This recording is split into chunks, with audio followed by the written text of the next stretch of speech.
This congressional conversation is sponsored by AARP Nevada. Visit our website at aarp.org/NV. Your voice, your vote, our fight. Thank you for joining us for the Review Journal AARP 2020 Congressional Candidate Interview Series. I'm Steve Sebelius. We'd like to thank our sponsor, the AARP, and all of the candidates for the United States House of Representatives who have agreed to participate in this debate series. Today, we're going to be speaking with Jim Marchant. He is a former Nevada assemblyman, a retired technology entrepreneur, and he is the Republican nominee for Congress in the 4th Congressional District. Mr. Marchant, thanks for joining us today. How are you, Steve? Thanks for having me, and thanks to AARP for doing this. I think it's a great service for everybody out there to get to know us. Absolutely, and we're very pleased that you agreed to participate and talk about some of these very important issues that affect older people. Let's we're in the midst of the coronavirus. Normally, you and I would be doing this live in a studio, sitting across from each other. We're not. We're doing it over Zoom, which you were an early pioneer with the voice over internet protocol idea. You were an early pioneer in that. Unemployment, as you know, especially here in our state of Nevada, reached Great Depression levels because of the coronavirus and because of the shutdown of business in the state of Nevada. A lot of older Americans have been disproportionately affected by that. If you're elected, what ideas do you have to help those Americans, especially those over 50 Americans, find employment and recover from the effects of this coronavirus? Well, first of all, we did the right thing in shutting down the state, I guess, and America, you could say, to prepare for this, because this was an unprecedented event and we didn't know what it was going to do or how bad it was going to be. So we did the right thing in shutting it down and evaluate what was going on. And now that we kind of have a track record of how it's doing, I think it's time now that we should probably start opening up our state a little bit more and get our economy going, because as you know, what happened to our economy was terrible. A lot of people are out of work, a lot of businesses are lost forever, a lot of restaurants, and it's terrible for our state. So I think we need to kind of start opening up a little more, a little faster, and that'll help our seniors with their jobs. And that's first and foremost, we have to think about that. And not only seniors, but everybody. I mean, everybody is suffering because of this. And I think we need to start paying attention to that and doing the best we can to get back open so we can get our economy going again. Yeah, absolutely. That is the first thing. Obviously, if there are no jobs, then people, regardless of your age, are going to have trouble finding employment. Once that happens, though, do you think there's anything that the federal government could or should do to help, especially those older Americans? A lot of times, when you I'm 52, will be 53 this year. When you're looking for work at that age, it's tough because employers look at you and they say, well, this person's got a lot of experience, and that means they're going to command a higher wage. They're not going to work for the lower wage of a younger person. And they're probably also going to be more expensive when it comes to our insurance program. And so older folks, even though they bring a lot to the table with all that experience and can probably do a job even better than a younger person, still have trouble finding those jobs. Is there anything the federal government can do to help specifically those older folks? Yeah, I think just encourage the economy to be open and do the things that encourage small businesses to open and thrive. And I think with that, we'll have more jobs available for everybody, not just younger people, but older people also. I don't think the federal government should mandate anything, but anything they can do with help and assistance, like the SBA loans that they're doing, I think that's fine. But just open the economy up, and I think it'll take care of itself, because if we let the economy roar like it can, it'll take care of everybody, I believe. Yeah, we had a roaring economy We before did. this virus hit, for sure. And Well, we're we going can to get take it our back. first, yeah, we're going to take our first break in our 2020 Congressional Candidate Interview Series with Jim Marchant in the 4th Congressional District. We'll be back right after this. Stay with us. There's a lot more ahead. Today is full of opportunity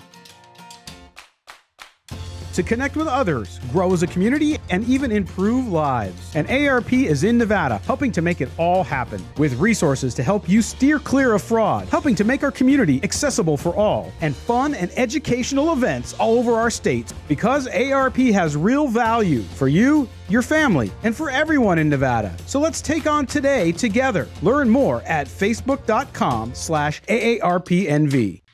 Welcome back to the RJ AARP 2020 Congressional Candidate Interview Series. We're speaking with Jim Marchant. He is the Republican nominee in the 4th Congressional District. And we're talking about job creation. Let's talk a little bit about health care. As you know, the Affordable Care Act was passed under the Obama administration, was passed without a single Republican vote. It's been very controversial since then. It had some unintended effects, but one thing it did do was ensure that people with pre-existing conditions would be covered by health insurance. They couldn't be denied insurance or sold insurance that covered everything but that pre-existing condition, which was the case before. So let me ask you just straight up your opinion of the Affordable Care Act, what you think ought to happen with it. Should it be repealed? There's a lawsuit before the Supreme Court to do that right now. Should it be sustained, or should maybe parts of it be kept and parts of it thrown out? What do you think? I think we totally need to reform our healthcare system. It's been a disaster before the ACA, and certainly after. We don't want, to continue down the path where the government mandates everything to do with our healthcare. We want our patients and seniors and all of us to have a choice. And I am for replacing HCA with a more free market-based system that not only opens it up to competition to get our costs down, but to also figure out and encourage a system whereby you kind of get rid of the crony capitalism, because that's where a lot of the problems are too, in that, you have, companies are favored over other companies, and we need to stop that. So I think that a system where you have competition and transparency and that type of thing, I think that will lower the cost for healthcare for everybody. Yeah. Do you think there should be absolutely no mandates, or should there be, for example, a lot of people, especially and including Republicans, say, well, the pre-existing condition thing, yeah, we want that to be in place? Yeah, that is true. And that is one thing that I will say, that any bill that we do, we definitely will not eliminate anybody because of a pre-existing condition. So you're right about that, yes. Yeah. That is one of the mandates that I would go along with, because, it's not their fault that they have this problem. And, we have plenty of money in the system if we clean it up to be able to handle those type of instances where you have a pool of people that are that have problems like that. So I'm for that. Yeah. But And definitely do not preclude somebody with a pre-existing condition. yeah. So let's talk more about this this free market system, because the idea is, of course, that if you have multiple companies competing for business, they're on a level playing field. None can reject you for pre-existing conditions. They obviously want your business. They want your money. So they're going to continue to try to compete for that business. Should there be, what kind of regulation or oversight or control should there be at the federal level, or should there be none? Well, no, there should be some, but very little. As you know, I'm kind of a limited government type guy, and you've always got to have some regulation on it. But as little as possible. But if you look at the LASIK eye surgery type thing, what that's gone through from the beginning, it's kind of a free market capitalist system. And you look at the prices, when they first started, it was real expensive. And then as you had people get into that business, more and more of them, the prices came down a lot. I think that would happen also with everything in our healthcare system. So I think that's where we need to head with this. And of course, we need to be able to adjust as problems come up. And once again, if we get favoritism out of the way also, I think that that will allow us to have a really good healthcare system. And insurances across state lines is another issue that I think would help, and getting our healthcare costs down. So there's a lot of options that we could choose. Yeah, absolutely. And just as a quick exit question, I imagine the answer to this is no, but I'm going to ask you anyway. A lot of people have said, and we'll talk about Medicare in depth in a little bit, but a lot of people have said, let's expand Medicare to everybody. Maybe slowly doing it, lower the age to 62, then 60, 55, et cetera. What do you think of that idea? Yeah, well, I'm not a Medicare for all type person. So I think we need to develop the healthcare system, like I said, that'll take care of everybody. And there may be areas where the government can help seniors out, and I'm for that. Yeah, absolutely. All right. Well, we're going to take our next break, and we'll come back. We'll talk about some issues related to Social Security. And as I said, later in the broadcast, we'll talk about Medicare and other general issues like that with Jim Marchant, the Republican nominee in the 4th Congressional District. Stay with us. There's a lot more ahead. Today is full of opportunity to connect with others, grow as a community, and even improve lives. And AARP is in Nevada, helping to make it all happen, with resources to help you steer clear of fraud, helping to make our community accessible for all, and fun and educational events all over our state. Because AARP has real value for you, your family, and for everyone in Nevada. So let's take on today together. Learn more at facebook.com/AARPNV. Welcome back to the RJAARP 2020 Congressional Candidate Interview Series. We're speaking with Jim Marchant. He is the Republican nominee in the 4th Congressional District here in Nevada. Jim, let's talk about Social Security. Do you support continuing Social Security in its current form, or do you support any of the plans? We've heard so many plans to either partially or fully privatize it by taking that withholding money, investing it in the stock market, and paying out benefits that way. I'm for maintaining what we have. Everybody that has paid into it at this point, we want to guarantee that they get their money back out of it.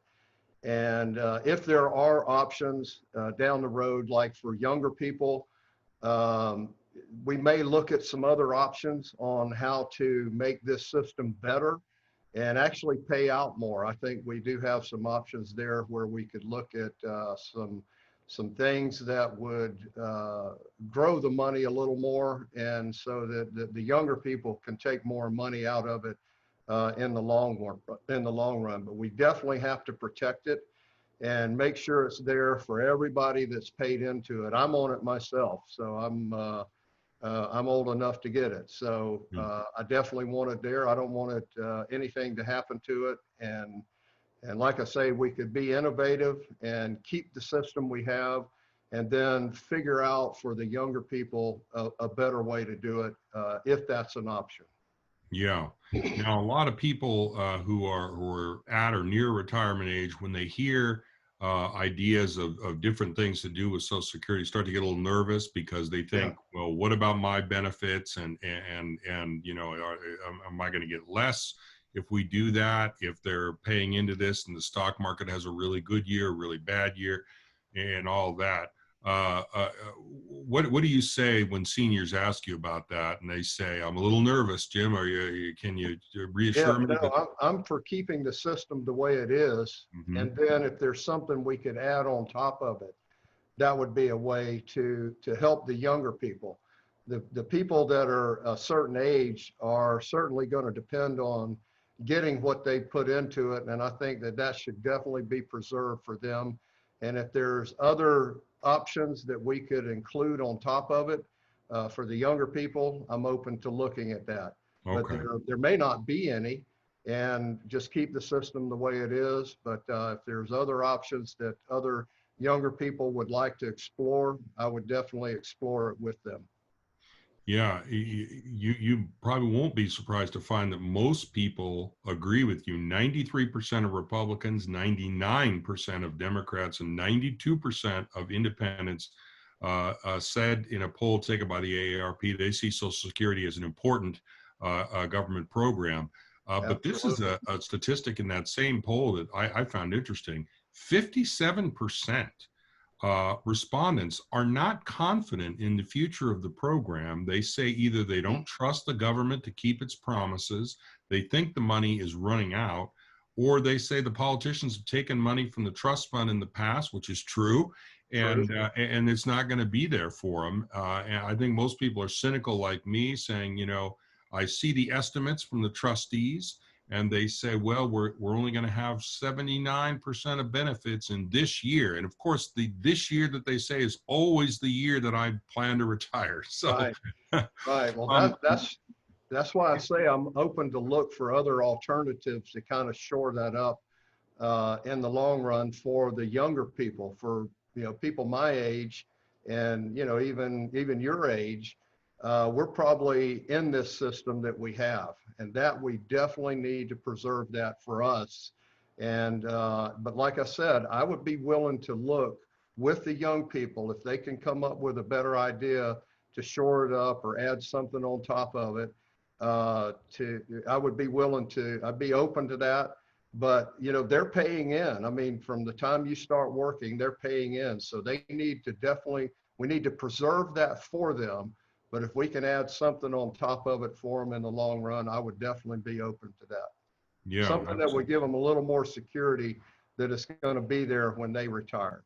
Yeah, absolutely. Absolutely. Well, we're going to come back and talk a little bit more about some ideas to maybe stabilize the program going forward after this next break. So stay with us as we continue our discussion for the AARP 2020 Candidate Interview Series. We'll be right back. Today is full of opportunity to connect with others, grow as a community, and even improve lives. And AARP is in Nevada, helping to make it all happen, with resources to help you steer clear of fraud, helping to make our community accessible for all, and fun and educational events all over our state. Because AARP has real value for you, your family, and for everyone in Nevada. So let's take on today together. Learn more at facebook.com/AARPNV. Welcome back to the AARP 2020 Congressional Candidate Interview Series. We're speaking with Jim Marchant. He is the Republican nominee in the 4th Congressional District. We're talking about Social Security. The most recent estimates from the trustees of the Social Security program say that the trust fund will be exhausted in 2035. But new reporting is suggesting that that may be too optimistic because, as you know, with all the people out of work due to the coronavirus, people are not paying into the system, and so the trust funds are not being replenished as they normally would be. So what ideas do you have specifically to stabilize the funding for Social Security?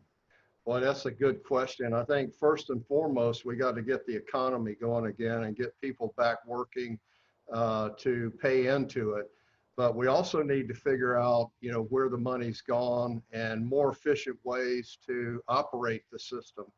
And if we do that, I think that it will, we can prolong the time where it's going to collapse. And we don't want that. We definitely have to do everything we can to make sure that that system's there for us and for everybody that has paid into it. Yeah, absolutely. And I know the nonpartisan committee for a responsible budget. I shouldn't say nonpartisan; it's bipartisan. It has Bipartisan, people from yeah. both. They're talking in their latest report about making changes promptly because of the high cost of delay. Let's go over a few of the things that might extend the life of the program. And some of these are controversial, some not. We'll see where you stand on them. First, raising the Social Security withholding threshold. So you're only taxed to a certain percentage of your earnings. If you earn beyond that, they're not taxed for Social Security. What do you think of raising the threshold on that, which would essentially be a tax increase for higher income earners? That would put more money into the system, but on the other hand, it would be a tax increase. What do you think? Well, I'm typically not for tax increases. I would like to see if we could find another way to get around that. And I think that it is something that there are a lot of options available, and I would rather look at some of those options. I don't want to raise taxes on people. And so I think let's look at other options that'll solve the problem. Okay. Increasing the current withholding tax on the wages now from 3% to say 4.1%. Yeah, and I'd be against that too. I think there are other options that we can investigate and look at to solve the problem. I don't want to raise taxes on people. Gotcha. And as I mentioned, the Committee for the Responsible Budget said that if the actions that we take now, if we take an action now, it would be if we raise it, say 1% now, it would save us from having to raise it even more later if that policy choice is made later on. So, for example, they say a 3.1 percentage point payroll tax increase today would require a 33% or 4.1 percentage point tax increase in 2035 if we wait till 2035 when these things go out. So they're saying, look, if we raise taxes now slightly, it'll be better than having to raise taxes more down the road. But you're saying neither now nor then do you want to raise taxes for this. I think there are ways that, entrepreneurs like myself that have run businesses that we can figure out a system or options that will save this system. And I think that's available. And I think it just, people like us need to get together and look at the problems and figure out the best way to do it. But I don't think raising taxes is the best way at this point. Gotcha. Okay, sounds good. Well, we're going to come back in just a minute with a few other ideas, not tax increases, a few other thoughts to extend the life of Social Security as our AARP 2020 candidate interview series continues. So stay with us. Today is full of opportunity to connect with others, grow as a community, and even improve lives. And AARP is in Nevada, helping to make it all happen, with resources to help you steer clear of fraud, helping to make our community accessible for all, and fun and educational events all over our state, because AARP has real value for you, your family, and for everyone in Nevada. So let's take on today together. Learn more at facebook.com/AARPNV. Welcome back to the AARP 2020 Congressional Candidate Interview Series. Our congressional candidate today is Jim Marchant, the Republican nominee in the 4th Congressional District. So we've been talking about Social Security and some ideas to extend the program. We've talked about the options of raising taxes. Now let's talk about some of the other options that would extend the life of the system. What do you think about reducing benefits paid to Social Security recipients now, cutting those benefits off? Some people say it's inevitable. Other people say, no, it's not. What do you think? I want to try to avoid that at all costs. Like I said, I think that, if we get enough brain power around this, we can figure out how to preserve the system and keep it going. And I think that those options are there. We just have to, do the work. Yeah. So that's a no to reducing the benefits. What about raising the retirement age to get the full benefit? There's some people that say that this is not a good idea. This would disproportionately impact minority residents, people who are receiving Social Security. If they raise the retirement age, it disproportionately impacts them. But others say no, this would encourage people to continue to work and pay into the system for the longest possible time. What do you think? That's something I could consider. It's one of those options that is worth considering. I'd rather not do that. I would rather figure out another way to handle the issue of this not being solvent down the road. And like I say, I think we can do it. We are the United States. I think we can figure out a way to save this program. And like you said, it was one of the best in the history of the world. And we need to save it and figure out how to do that. And I would be willing to do that. Yeah. And just to clarify for our viewers, raising the retirement age would just be for the maximum benefit. You would still be able to retire at the current age. You would just get less in terms of a monthly benefit under that idea.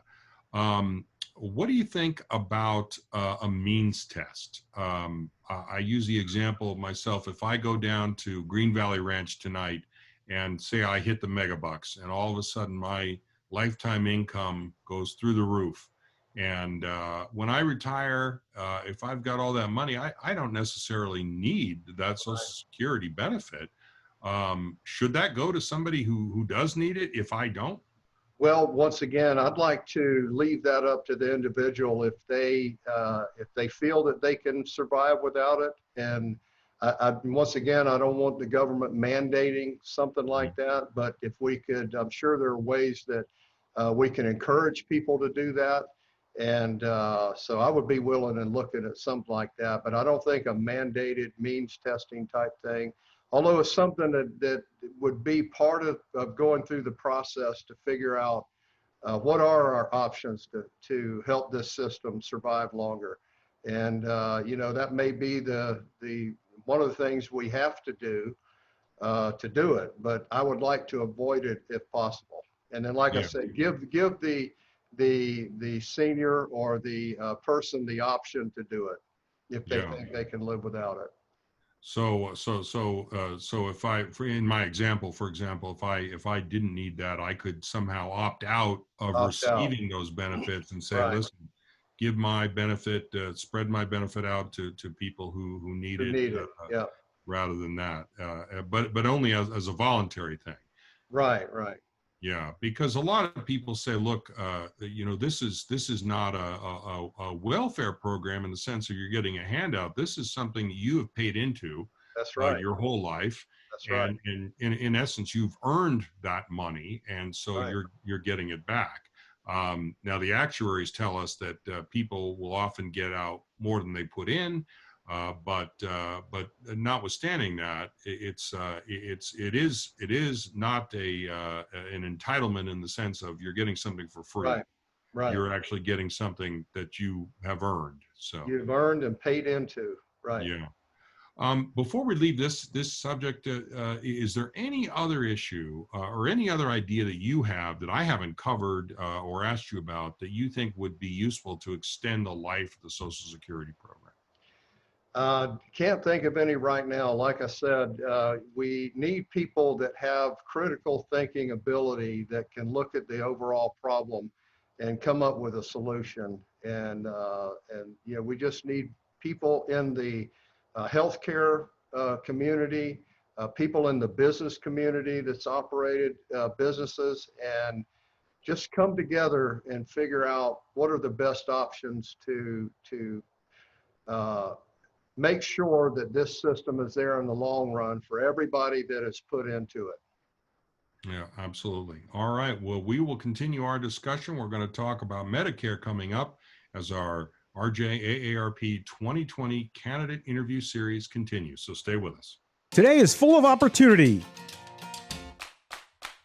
to connect with others, grow as a community, and even improve lives. And AARP is in Nevada, helping to make it all happen, with resources to help you steer clear of fraud, helping to make our community accessible for all, and fun and educational events all over our state, because AARP has real value for you, your family, and for everyone in Nevada. So let's take on today together. Learn more at facebook.com/AARPNV. Welcome back to the RJAARP 2020 Candidate Interview Series. We're speaking with Jim Marchant, former Assemblyman, retired tech entrepreneur, and Republican nominee for the 4th Congressional District here in Nevada. Now, we've already discussed earlier in the broadcast the idea of expanding Medicare to a larger portion of the population. You've said that that is not something that you would prefer. So your preference would be to keep it for people 65 and older and those who have disabilities, and not extend it to people of younger ages. Exactly. Yes, I want to make sure that we preserve the Medicare system for the seniors that have it now and the ones that are just coming in to the age that can take advantage of it, because it's hard enough to keep it going as it is. So I'm definitely for and not in favor of cutting any benefits for seniors at all. Mm-hmm. I see. And that includes all the Medicare benefits that we currently have, keeping Right. those intact. Keeping those intact. And yeah. Yeah. The trustees of Medicare estimate, keeping it as is, as we just said, that in 6 years, the system is not going to be able to pay full benefits. There was an AARP poll that found that 93% of older voters, quite understandably, want candidates to discuss what they're going to do to prevent cuts in the system. So this is your opportunity to talk to that 93% and say, what will you do to prevent cuts in Medicare? Well, once again, as an entrepreneur, I think that we have an opportunity to optimize the system and operate it more efficiently and gain a lot of money there, save money there. Also, there's a lot of fraud. And I think that if we get rid of the fraud and tackle that, and also, once again, the crony capitalism part. I mean, you have a lot of middlemen that are, making a lot of money off of this. And if we can streamline that and operate it more as a business, I think that we could save a lot of money and put that back into the system that goes out to the seniors.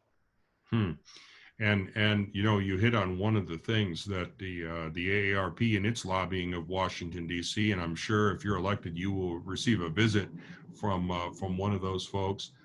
They've said the exact same thing: sustain Medicare for the future by cracking down on that waste and fraud and finding that. One of the other things that they said that they prefer is to allow Medicare to negotiate for lower prescription drug prices. In other words, use that vast purchasing power that the system has to basically get a better deal from pharmaceutical companies. Do you support that?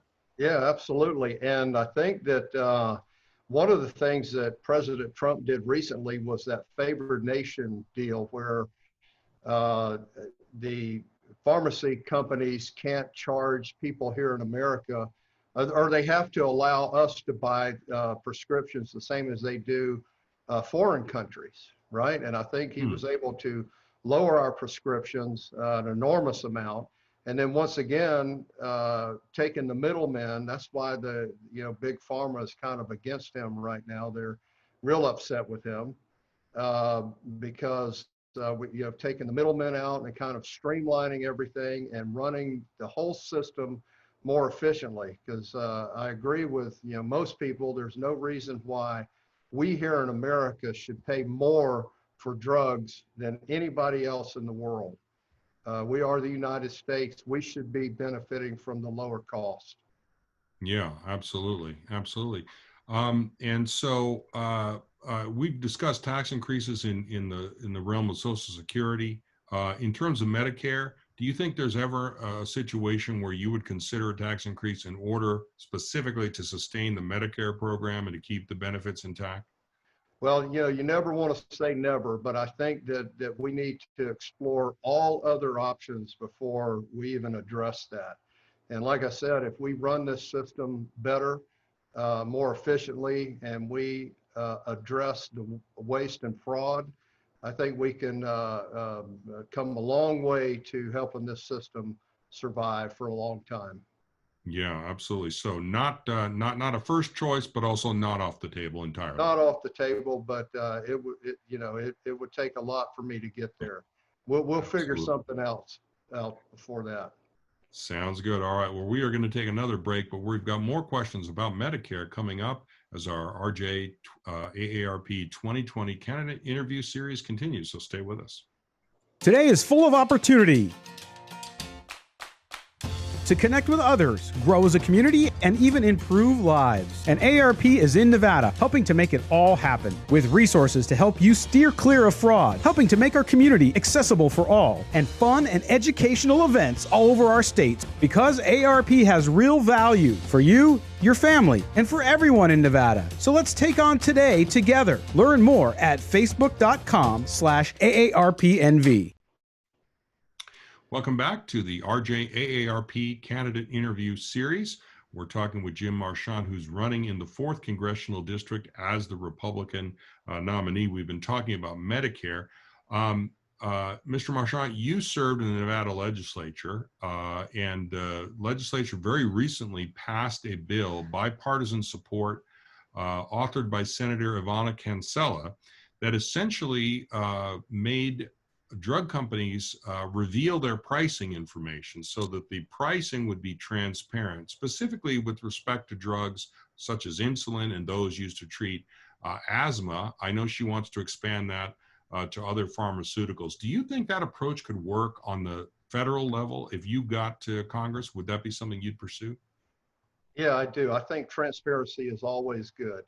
And that would be a way to also lower the cost, because especially if you introduce a free market capitalism system in the mix, then you're going to go somewhere else to get your lower costs. But first of all, you have to know what it is. So I would definitely support transparency. Yeah, and apparently the pricing scheme, it seems like a very straightforward bill, but apparently that procedure and process is quite Byzantine. And the consumers never really quite understand in healthcare what the cost of the service are. You go to buy a television or an automobile and you know exactly the cost. You compare everything online, but with healthcare, it's just not the same. And so you don't really know what's going through because insurance pays some of this and the other thing is paid by this, and the total cost is sometimes shocking. And if you've ever had to buy a name brand drug at cost, at the cost the pharmacy would charge you without any discounts, boy, you might need a doctor just for that. Yeah, you said it. Shocking is the appropriate word. Once again, if we let a free market capitalism, transparency all play out into a system, people are going to know what they're paying. And if it's just like buying a TV, you're going to go to the store that offers it for the lower price, if all things are equal. And that's what we need to get to here. And once again, we have a lot of corporations that are controlling this system and making it. They don't want there to be transparency. A lot of people are making a lot of money off of us. And that money could put right back into the system that would help our seniors. And that's what we need to do. Because there's, like I said, I talked about crony capitalism. That's something that we need to get out of our healthcare system altogether. And if we do that, that money could be used to shore up this system. Yeah. Now we've been talking about ways to cut costs and preserve the system and run it more efficiently. Let me ask you something that I'll acknowledge up front would increase costs, and that is dental coverage. Medicare currently doesn't cover dental coverage. So if you either have to have a supplemental insurance plan or you pay out of pocket, and that can be quite expensive. I had to go in just yesterday to get a crown in, and I dropped about $450. Now, on seniors on a fixed income, that's a lot of money. So do you think Medicare, even though it would cost more, should cover dental procedures? Well, that's something that I would like to consider. Once again, if we can streamline the system, make it more efficient, and kind of cut out the waste and fraud and the crony capitalism, where companies are taking advantage of just making obscene profits, I think that I would consider that. Yeah. And final question on this subject, do you think Medicare is too complicated? In other words, we've been talking about things it does and does not cover. There's a booklet that you can get when you start, you look through it. Then there's Part B, Part D, insurance, supplemental insurance, all these different things. Should it be streamlined? Should Medicare be a much more streamlined system? Absolutely. And that's part of what I'm talking about in running this system more like a business, well-oiled business. And kind of, there's a lot of mystery around how to deal with this. I don't even understand it. And I don't even know if the insurance people understand it very well. So yes, we could go a long way towards making this a lot simpler and easier for all of us to understand. And I would be definitely willing to help with that. All right, sounds good. Well, we're going to take our final break, and we'll be back with more questions and answers with Jim Marchant as our AARP 2020 candidate interview series continues. Stay with us. Today is full of opportunity to connect with others, grow as a community, and even improve lives. And AARP is in Nevada, helping to make it all happen, with resources to help you steer clear of fraud, helping to make our community accessible for all, and fun and educational events all over our state. Because AARP has real value for you, your family, and for everyone in Nevada. So let's take on today together. Learn more at facebook.com/AARPNV. Welcome back to the RJ AARP 2020 candidate interview series. We're speaking with Jim Marchant, who's running in the 4th Congressional District.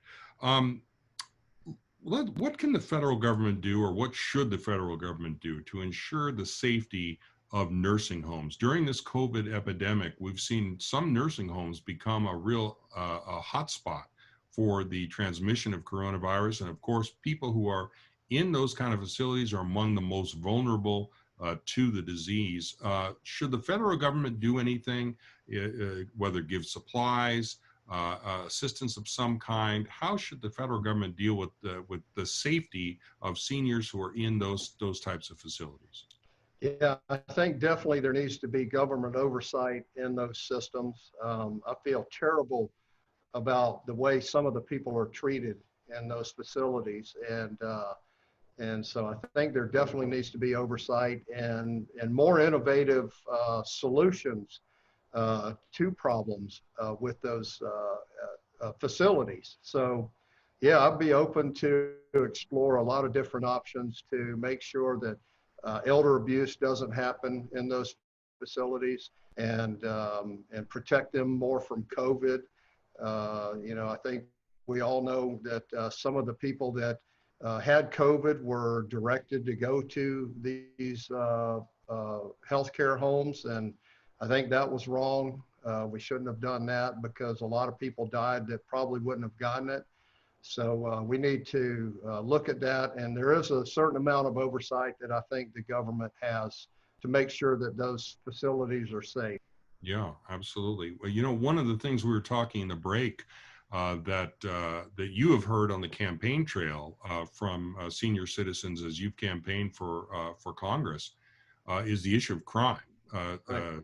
The seniors are concerned about crime in their neighborhoods. They see things on TV and they think that they're not safe. Talk about that a little bit. What do you tell those folks as you're campaigning? Yeah, I just tell them that we need to support candidates that support our law enforcement.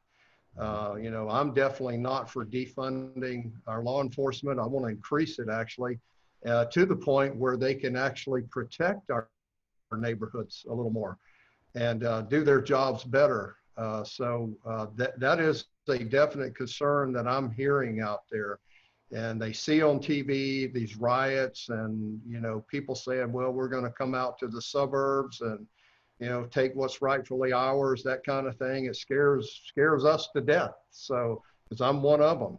And I think we need to make sure that we keep our law enforcement intact and get more out here if we can. Yeah. Do you think that, not to take away from that concern, because obviously that is a legitimate concern. You are hearing it on the campaign trail. Is that something you think is inflated, hyped by the media coverage of these cities that things on fire and riots and tear gas and all that, or is that you think that's more of a definitely a legitimate concern for senior citizens in America today?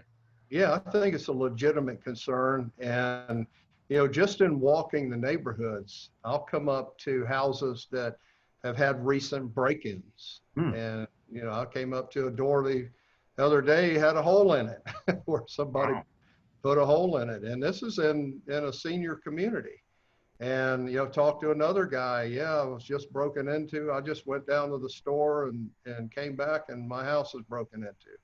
So it's a concern out here, and we need to make sure that we increase our law enforcement to protect us. Yeah, and what role does the federal government have in that? Is it direct funding? Is it equipment? Is it how exactly as a member of Congress, if you're elected, would you accomplish that end? Just make sure that the states and local communities have as much resources and knowledge, and then if there is federal funding available, make sure that that's available to them to maintain law enforcement, because we definitely don't want to defund our law enforcement. Yeah, and defund, obviously some people think that just takes the money away from the police. They actually talk about reallocating, but you're saying no, right. Let's not reallocate. Some of it is and some of it's not. But I want to let the leaders of the law enforcement agencies decide where they need it. I don't think government should be telling them what they need to do, to hire psychiatrists to go along with our police officers. I don't know if that's such a great idea. Sure. So I don't want any mandates like that. All right. Well, Jim Marchant, thank you so much for joining us. We really appreciate your time and taking the time to talk about all of these issues for our forum. And again, I appreciate you taking the time to do it. My pleasure, and I appreciate y'all doing this. And thanks to AARP for doing this. I really appreciate it. And I echo that. Thank you to our sponsor, AARP, and thank you for watching. You can stay up to date on all the 2020 political news on our website at www.reviewjournal.com or on our mobile app. And stay with us as our debate series continues. Until then, for the Review Journal, I'm Steve Sebelius.